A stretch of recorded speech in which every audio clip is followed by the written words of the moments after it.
कल के वीडियो हमने एफडीआई को लेकर पढ़ा, यानी भारत सरकार द्वारा अपनी एफडीआई के नियमों में कुछ परिवर्तन किया गया है। आपकी जानकारी के लिए बता दें कि चाइनीज़ गवर्नमेंट ने एक प्रेस रिलीज करके ये कहा है कि भारत सरकार द्वारा उठाया गया ये कदम कहीं ना कहीं वैश्विक सौहार्द के खिलाफ है और ये नियम जो G20 ग्रुप होता है, G20 जो देश होते हैं उनके नियमों के बिल्कुल खिलाफ है। तो ये तो चाइना की अपनी विचारधारा, अपनी सोच है। आने वाले कुछ महीनों में, कुछ दिनों में देखते हैं कि इस पर क्या होता है। आज का हमारा टॉपिक है वर्ल्ड प्रेस फ्रीडम इंडेक्स, यानी वैश्विक प्रेस स्वतंत्रता सूचकांक 2020। इसके लिए एक संस्था है, एक अंतर्राष्ट्रीय संस्था है जिसका नाम है रिपोर्टर्स विदाउट बॉर्डर्स, जो फ्रांस की संस्था है और जिसका मुख्यालय आपका ये पेरिस में है।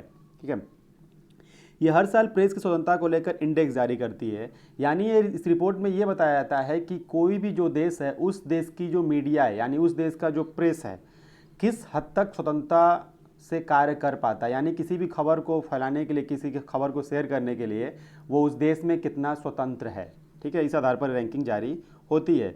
इस रिपोर्ट में भारत का स्थान आया 142 नंबर पे आया है और पिछली वर्ष जो भारत का स्थान था 140वें नंबर पे था। यानी आप ये कह सकते हैं कि इस वर्ष भारत का स्थान 2 अंक नीचे खिसक गया है, भारत की 2 स्थान रैंकिंग गिर गई है। तो आप अंदाज़ा लगा सकते हैं कि पिछले साल की अपेक्षा इस वर्ष मीडिया भारत में कितनी स्वतंत्र है। ठीक है, अब कई सारे एग्जाम्स में ये भी पूछता है कि इसमें शामिल देशों की संख्या कितनी होती है। तो इसमें शामिल देशों की संख्या आपकी टोटल 180 देश इसमें शामिल किए गए थे।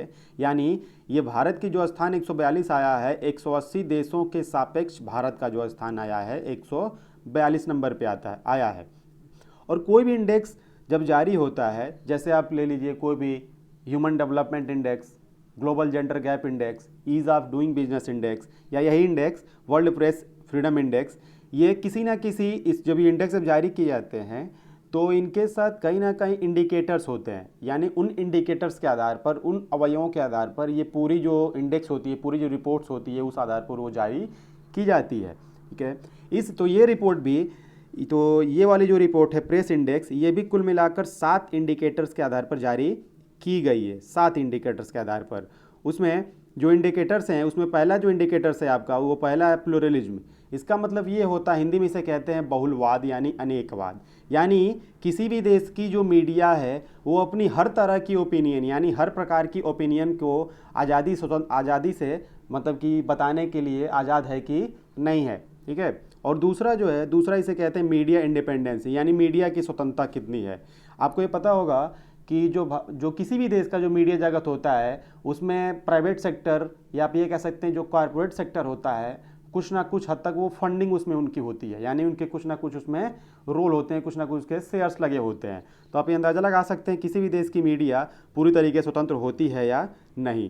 तीसरा इसे कहते हैं इन्वायरमेंट एंड सेल्फ सेंसरशिप, यानी ये खुद मीडिया के लिए, क्या मीडिया अपने लिए खुद ही ऐसा माहौल बना पाता है या नहीं कि वो खुद कोई सेंसरशिप कर पाए। ठीक है, चौथा जो इंडिकेटर है उसे कहते हैं लेजिस्लेटिव फ्रेमवर्क। यानी लेजिस्लेटिव फ्रेमवर्क का मतलब ये है, ऐसा तो नहीं ना कि जिस देश में वो मीडिया काम कर रही हो उस देश के कुछ लॉज, उस देश के कानून या कुछ देश के कुछ संविधान के जो कुछ आर्टिकल्स हैं वो मीडिया की स्वतंत्रता में बाधा डालते हों या मीडिया को आज़ादी से काम करने से रोकते हों। ठीक है, ये इस आधार पर जारी होता है।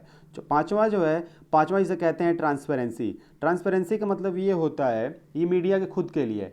यानी जब भी मान लीजिए भारत में अगर कोई भी चैनल है, कोई मीडिया अगर कोई खबर दे रही है, तो क्या वो जनता को या उस मीडिया को अपने ही माध्यम से ये बताती है कि हमने ये खबर किस स्रोत से हासिल की या हमने ये कैसे प्राप्त की?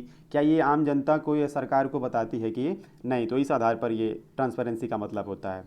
छठवां इसे कहते हैं इंफ्रास्ट्रक्चर। इसका मतलब ये होता है कि जिस देश की वो मीडिया है, यानी वो जो देश है उस देश में जो जिस पार्टी की सरकार है, क्या वो पार्टी की वो जो सरकार है उस मीडिया को सुरक्षा दे पाती है या नहीं। यानी उनको सुरक्षा का माहौल दे पाती है कि नहीं मीडिया को। जैसे आपको कुछ वर्षों में एक खबर आई थी, इसका भारत की एक बहुत फेमस महिला पत्रकार जिनका नाम था गौरी लंकेश, उनके बेंगलोर में कुछ लोगों ने हत्या कर दी थी और रिपोर्ट बहुत दिनों बाद पता चला कि आखिर उनकी हत्या का मकसद क्या था। पूरी तरीके से पता भी नहीं चल पाया।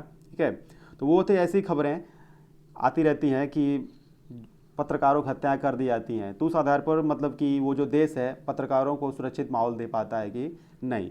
लास्ट में जो आता है, लास्ट में इसे कहते हैं अब्यूज़। अब्यूज़ का मतलब आपको पता ही है, यानी उस देश के लोगों द्वारा या उस देश की सरकार द्वारा या राजनेताओं द्वारा उस देश की मीडिया किस हद तक आलोचना का शिकार होती है, यानी किस हद तक उनको गाली गलौज का भी शिकार होना पड़ता है। यानी कुल मिलाकर उस देश की मीडिया की वहाँ के लोगों द्वारा या वहाँ की सरकारों द्वारा कितनी आलोचना की जाती है। लास्ट इंडिकेटर का मतलब ये, यानी ये जो टोटल ये जो इंडेक्स जारी होता है प्रेस से रिलेटेड इंडेक्स, फ्रीडम स्वतंत्रता से रिलेटेड इंडेक्स, ये कुल मिला के 7 इंडिकेटर्स के आधार पर जारी होता है, जिसमें पहला आपका है प्लुरलिज्म, दूसरा है मीडिया इंडिपेंडेंस, तीसरा है इन्वायरमेंट, चौथा है आपका लेजिस्लेटिव फ्रेमवर्क, उसके बाद ट्रांसपेरेंसी, इंफ्रास्ट्रक्चर, उसके बाद है अब्यूज़। इन 7 आधारों पर यह इंडेक्स आपका जारी होता है। अब देखते हैं कि आखिर इन रिपोर्ट्स में किसी भी देश का क्या स्थान है।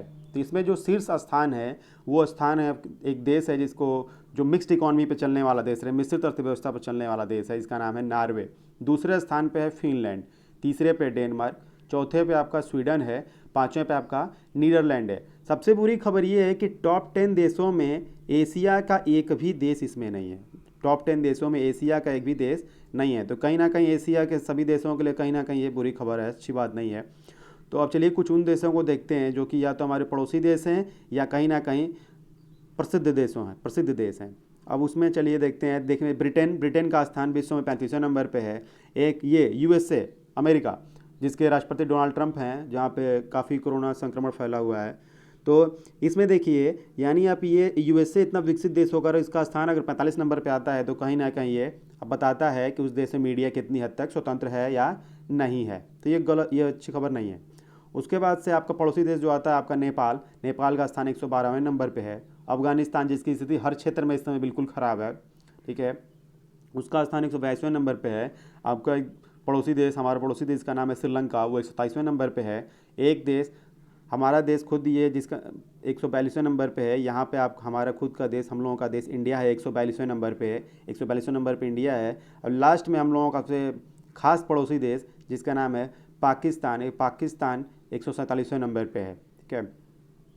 फिर उसके बाद से आते हैं, उसके बाद से रूस एक काफ़ी डेवलप्ड देश माना जाता है, जिनकी वहाँ पे रैंकिंग 149 नंबर पे। तो अंदाज़ा लगा सकते हैं कि जो देश विकास है, विकास का मतलब ये नहीं कि उस देश में मीडिया स्वतंत्र हो। तो आप ये दे सकते हैं कि रूस एक काफ़ी अच्छा डेवलप्ड कंट्री है और इसका स्थान आपका 149वें नंबर पे आता है, ठीक।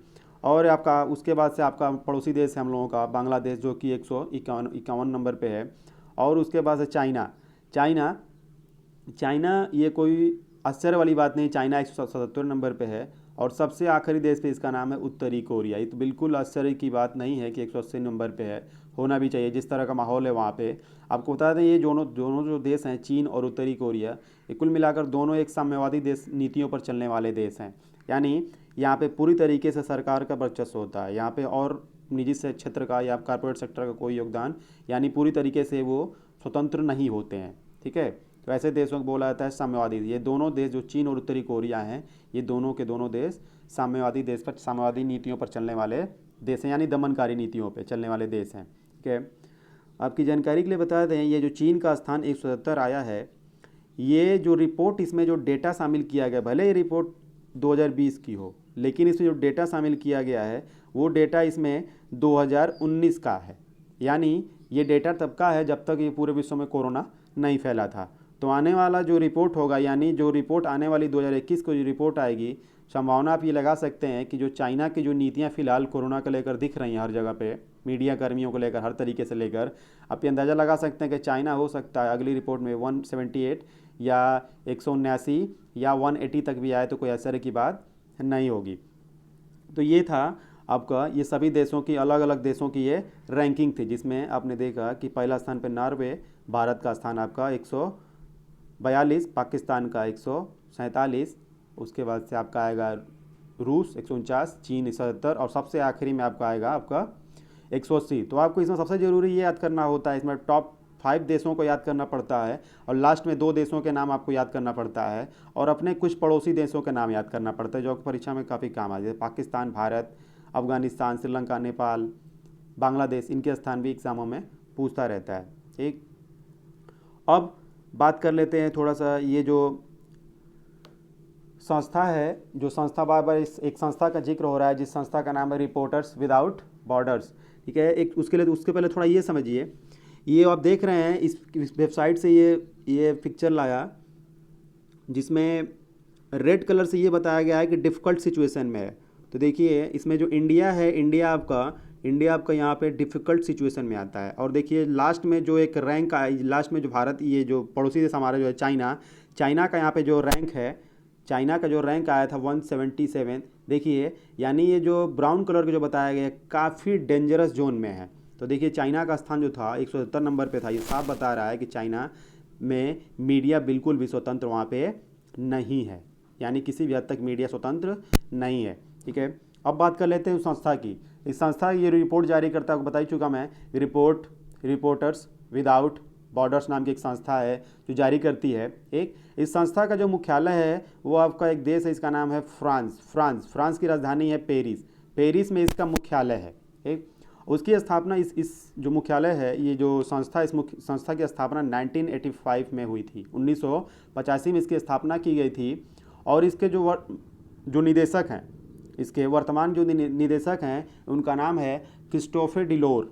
इनका नाम है क्रिस्टोफे डिलोर, ठीक है। और ये इस बार नहीं, ये लगातार वर्ष 2012 से लेकर के 2020 तक लगातार ये महानिदेशक पद पे बने हुए हैं, ठीक है। अब ये संस्था करती क्या है? ये संस्था विश्व में जितने भी पत्रकार होते हैं उनको संरक्षण देती है, उन पे होने वाले अपराधों को रोकती है, उनके संरक्षण के लिए अलग अलग देशों में लड़ती है, प्रोटेस्ट करती है, और उनके अलग अलग जो मीडिया जगत होते हैं उनमें वो क्या करती है, फंडिंग करती है, काफ़ी हद तक वो फंडिंग भी करती है। तो कुल मिला के ये संस्था पूरे विश्व में मीडिया जगत के लिए काफ़ी अच्छा काम करती है। तो ये कुल मिलाकर था वर्ल्ड प्रेस फ्रीडम इंडेक्स को लेकर एक एनालिसिस।